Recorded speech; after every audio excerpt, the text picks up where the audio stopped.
10 years ago, the Renault Zoe came out in the UK. Whilst we've got it, we thought, you know what, we review very expensive new electric vehicles all the time, so let's review an old one and see if it stands up by today's standards. Not just in electric car world, but just as a car, in terms of looks, refinement, and just usability. Is it as good now as it was back in 2013?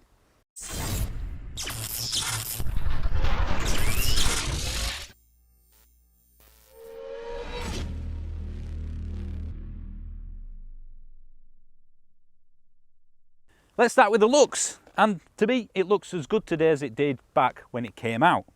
If it was new, if it was a new model, I don't think anyone would argue that this doesn't look modern. It looks familiar, which is why they had to facelift it, but the fact that they barely touched it on the facelift suggests, well, it's all right, we didn't need to change it. If it's not broken, let's not fix it.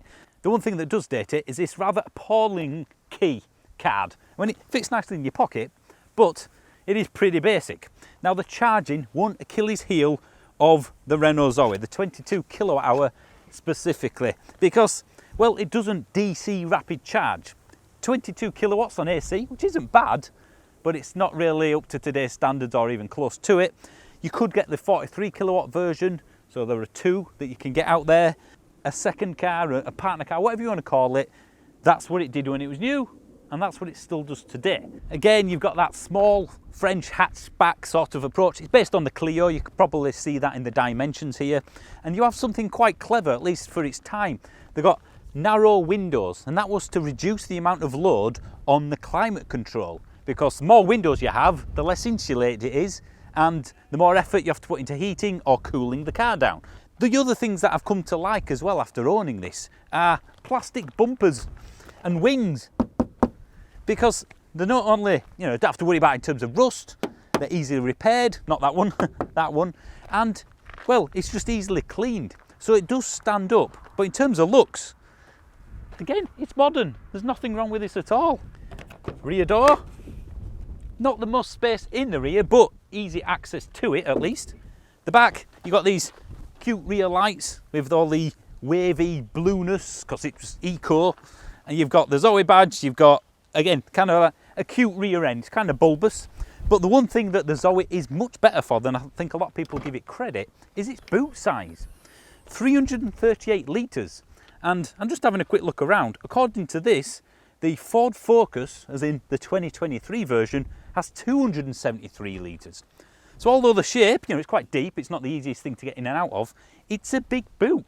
But the fact that this is still sold today, 10 years later, albeit in the facelift version, well, they got it right. So let's now have a look inside to see if that dates, because the one thing that has increased significantly in the world, it's interior build quality. Right, now, steering wheel does date it a little bit. You've got this, well, I won't call it fake leather even. I mean, it's worn okay, but it's not exactly, you know, high end, but it was never designed to be. You've got some more hardware and materials, you've got the buttons, which feel okay still. More hardware and materials on the door, pretty much everywhere. I mean, everything important feels okay and solid enough. But yeah, you're not got any fake leather or Alcantara going on in the Zoe. But again, it was never designed for that. Around here again, more hardware and stuff, but textured. It's not bad. Feels okay, and these have held up. They're still as good as they were from day one. You've got this dash binnacle here, which gives you all the information you need, apart from the percentage, of course, which is really annoying because when you turn the car on, it gives you the percentage, but it doesn't when you're driving. It just tells you how many miles are left. Now, the infotainment system, that does date it a little bit. So if you turn the car on, it's not the fastest, but it's not really slow. I mean, I've seen some modern stuff which is about as fast as this. You've got your Bluetooth. You don't have any digital radio. Obviously, you know, the newer the model, the more chance you've got of digital radio and things like that. No Android Auto or Apple CarPlay standard, but I believe there is an upgrade for Android Auto. No iPhones though. All the buttons, again, feel about as good as you would expect from, let's say, some other brands. Now down here, again, it does date it a little bit. You have this gear lever, which is actually very easy to use. You don't have to look down. The eco button and the speed limiter and cruise control are on the wrong side of this because they didn't bother switching over for right-hand drive and left-hand drive, so that's a bit annoying. There's nowhere to put a phone, which I guess in some ways does date a design. A handbrake, remember those? An actual handbrake? It's not all automatic. I presume that's for a pen. Small cup holders, which aren't very useful, but you do get a big one back here, which I always leave in the car when I get out because it's behind me. Do I get to up? Oh, wow. You do, yeah, you do. Oh, Yeah, half of it's missing. Do you know, I opened it and I thought... No. It's quite deep, but a lot of it's missing, isn't it? This feels quite nice. That's quite nice, yeah. They've got a little bit of touches here and there, haven't it, to bring it up to Nice spec. bit of contrast. But it was always, I will say, a budget EV. Yeah, and it does feel like that, doesn't it? Yeah, so it is what it is and what you would expect. But by today's standards, there are a few materials which I think would probably be... Well, look at the facelift now. It's a lot better, isn't it? Even in the cars that have done lots of miles, which this clearly hasn't, they're still as comfortable. They haven't sagged or anything like that. But the one thing I will say about the seats, especially the drivers as well, you can't put them up or down because you sat on top of the batteries. Not for full adults, but kids in the back. I mean, it's a small hatch. It's kind of a nice place to be honest. It don't feel too bad with the seat in my position. And the light panels up here, the ceiling, this makes it a bit brighter, certainly. I'd say you get 3 kids in the back of here or 2 smaller adults easily. You've got quite a lot of gap. It's quite low down, so you've got nothing to support your thigh. Yeah. With those lovely legs, by the way. Thank you very much. And there's no USB in the back either for kids. I guess that sort of dates it, definitely, yeah. So it's been years since we last tested this. I mean, literally years. It's been years since I last sat in one. Yeah. You just see them on the road, don't you, and don't really give a second look to them. I think that's why they're so, a good option on the used EV market, 22 kilowatts especially, because there's so many of them relative to other EVs. Yeah. It's either this or the Leaf. Yeah, just the Leaf is a bigger car. That was why we chose it. Yeah. But there was no issues in terms of battery longevity because of it was a new car when we had it, and we chose the Leaf instead of that because of the rapid charging. I guess from a new point of view, the Leaf's a better option. Yeah. These have got such a good battery buffer in them because they've got a larger total capacity compared to usable. It's a lot you better. don't really know. There is no degradation I'd say for the driver in this at all, is there? It's 7.5 years old. Well, I'd say, at a push on a summer's day, I'd say we're nearly getting 100 out of it. I care about all my cars, but it's nice to drive something where you don't really think, I'm not sure if I want to leave it there because someone might open their door onto mine. It's completely under the radar. Yeah. Nobody even knows. You could make a complete fool of yourself in this car and everyone's going to go, it's all right. Another thing I really like about this is just that it's not as wide as a lot of cars nowadays, which means that you really do notice it when you're parking or when you're going over the tops, over little roads, over the tops, the country roads. Yeah, but you do lose a little bit of interior space. I don't know if you know, there's not much in the middle. No, there's not. No, we're not brushing shoulders, so to speak, but we are. As you can probably see, quite close. I have no real build quality issues. No. We'll knock that French myth on the head. They seem to go through the springs more than other cars. I have had to replace the spring on this car. Yeah. I think probably given its weight and... I think I might have this wrong because we haven't really looked, but I think it's the same suspension setup as the car. It's based on the Clio. But it's heavier. It would make sense, wouldn't it? Maybe they've just adjusted the spring slightly. The one thing I think we do need to bring up, because it does come out on your Facebook searches. Yep. Because that's people only ask for help, don't they, when things go wrong. Yeah, you never say, oh, she's an amazing car. Yeah. And it's occasionally you do see ones where they say it can't charge. I mean, we saw one that was faulty for sale that we missed out on. I'm gutted about that. Yeah, and it went like that, didn't it? So it couldn't charge, and you can repair these. The trouble is, people take it back to Renault, who replaced. Who go, there's something wrong with this unit. It's a couple of grand or something ridiculous like that to replace that whole unit. Whereas a Hevra garage would find out what part of that unit's wrong, and for probably £300-500 at most, maybe, I don't know, it's hard to say, fix it. So don't ever think these have to go back to the main dealer only. There's more and more garages now, Hevra, Hevra. That means that garage has got the tools and the know-how to fix electric cars. It's quiet, isn't it? Yeah. I mean, this has got cheap tyres on it, which I think doesn't help. And also it's got all-season tyres on the front, hasn't it? Or winter tyres. There's no rattles, is there, either? No. It stands up, it's as quiet as a modern car. Well, yeah. It's no Ford. Should we mention the efficiency? You press the button on the end. 1,056 miles, or we have, 257 kilowatt hours we've used, which equals 4.1 miles per kilowatt hour. And we've not been driving it economically everywhere at all. And a lot of that's you've been driving it back on the motorway, weren't you, to start with? Well, yeah. But it's a small car, which is why we like small cars, and SUVs are anti-small, anti-efficient movie. It's the perfect runaround. It is the perfect commuter car. That is it. And it's at a price now where it's comparable to a petrol diesel alternative. I mean, they'll do a lot cheaper than the Clio of the same age. Well, yeah. Oh, this was anyway. I'm not saying all will be. I mean, they'll do a lot further to a fill up. Yeah. I'm not comparing them. But I think for the majority of journeys, it's a second car. The majority of people do. This is absolutely fine. Yeah. And you wouldn't buy it as an only car unless you lived in the city centre or something like that.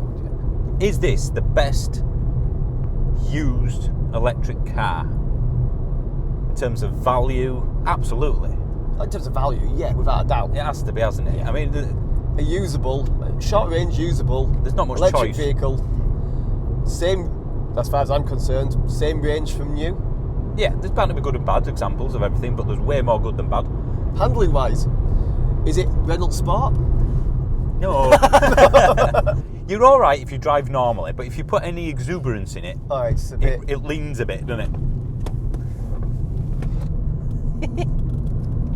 Oh. I got a little bit of tyre squeal in that of it as well. Yeah, but it's very comfortable. It is. The only thing I would notice is that when you go, like the coming up to the end of the dual carriageway, where you get them yellow lines, you go, you feel it.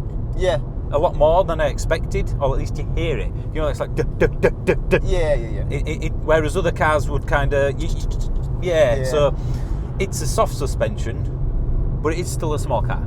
Range, as we've said earlier, it's the same as it was when it was new. But I would put this, I would say 60 winter, 80 summer. I think that's realistic. At normal driving. You're going to be able to get more out of it. Yeah, you will get less out of it if you floor it. Yeah. So in winter, I think everyone I speak to says, at least 60. Yeah. And that's for using the heater and all sorts. People are buying a full electric brand new Mini that does, 100 miles? Today. That'll do. For 28.9 grand. Yeah. This is... And they're selling like hotcakes, aren't they? This is £5 grand. Yeah. So it doesn't suit everybody. As we've said many times, if you can charge at home, it'll suit most people most of the time. I mean, you've done the maths for yourself, haven't you? Yeah. How much do you get out of your car? With the Focus, I'm getting... For work journeys, for what we do. So I'm using about 50 to 60 quid of fuel a week in that and doing about 200 miles. Eesh. I know. I reckon I'd go from 50 quid a week to about, let's say, £5 a week. And you're on the right tariff, typically, and charge home. Yesterday, did 50 miles and I put 10 kilowatts in at 75 pence. 7.5 times, so 75p. Yeah. But I'm going to say at £1 just to be. Yeah, because maybe losses. Yeah. So it cost you £1. Make it easy, yeah. To go to work. So this would be cheaper for you to own with your car than not. Yeah. Than just your car alone, even with extra insurance. Yeah. I would say so, yeah. That's bonkers. Like I said, I would have had this only for the fact that I've just done a car up. Yeah, you got another second car already, so it's just bad timing. Yeah, it's bad timing. If I hadn't have had that, I'd have jumped at this. But I guess... arguably you could say, well, haven't you got a more economical main car? Because the fun. Yeah. And that's not counting the fact that you'd save a fortune by not piling the miles on that other car, which is a lot more expensive to maintain. Well, yeah, £200 a corner for tyres versus, what, I guess 60, 70 quid on something like this? Well, yeah. Every mile you do on this is a mile that you don't do on that. Yeah. If you just want a second car or a short journey car, then for me... Lots of people do. Yeah, there's no other option, is there really? Not in the EV world. No. The Leaf is a bigger option. You've got the rapid charging option. More risk, but though. the degradation is a bigger risk factor. Personally, I prefer the look of this as well. And for a car that's between 10 and 6 years oldish at this battery size. Yeah. And then obviously the 40, bigger battery version. Same interior, virtually. I can't follow it. For the price you pay, I can't follow it. follow Yeah, I think that's the fair estimate. And on the used EV market, I can't really think of anything else around the 5 to 10 grand bracket that gets you as much. That does what this does. Now, there are two options with this: a battery lease. Oh, yeah. And a battery owned. The battery owned, which is what this is, effectively it's a normal car. Yeah. You buy the car and you carry on. That does mean there is no warranty on the battery as well. Which is normally 8 years. Yeah. 100,000 miles on the battery. in these cars, so it's quite long. So if you buy a battery lease, the car should be cheaper. So let's say if a £6,000 car comes with battery owned, it'll probably be 5 ish. You can buy the battery lease out if you do buy a used one that is leased, and it seems to be around anywhere from 500 quid to 1,800 quid on the 22 kilowatt hour versions. Age and mileage, it gets lower the older it is. Last question, I guess. Would you get a battery leased version if it's 9-10 years old, or a battery owned version? I think I'd probably go for a battery leased because they're cheaper, and knowing me, I'd keep it for a couple of years, and therefore it's not worth buying it out. If I could find a battery owned one at a reasonable price, like somebody did that I know, then I'd jump at that. Yeah, because the battery owned ones, let's say it's 1,800 quid to buy the lease out. The battery owned are only commanding about £1,000 premium. Yeah. I guess what you could do is buy the leased if you're unsure about the battery, if you're a bit nervous, and think, right, yep, it's fine. And then you could buy it out. Either way, if you're going to buy it out, do it at the beginning of your ownership rather than 6 months later. It makes sense to do it from as early as possible, doesn't it, really? And it's 50 quid a month upwards. Roughly, for the lease. Right, thank you for watching. Thank me for doing it. Thank you for doing it. Thanks for watching. See you whenever. Maybe. I don't know. Bye. We'll probably never see them. Well, I don't know. I might see him at full charge. Person. Yeah. Bye. God, thank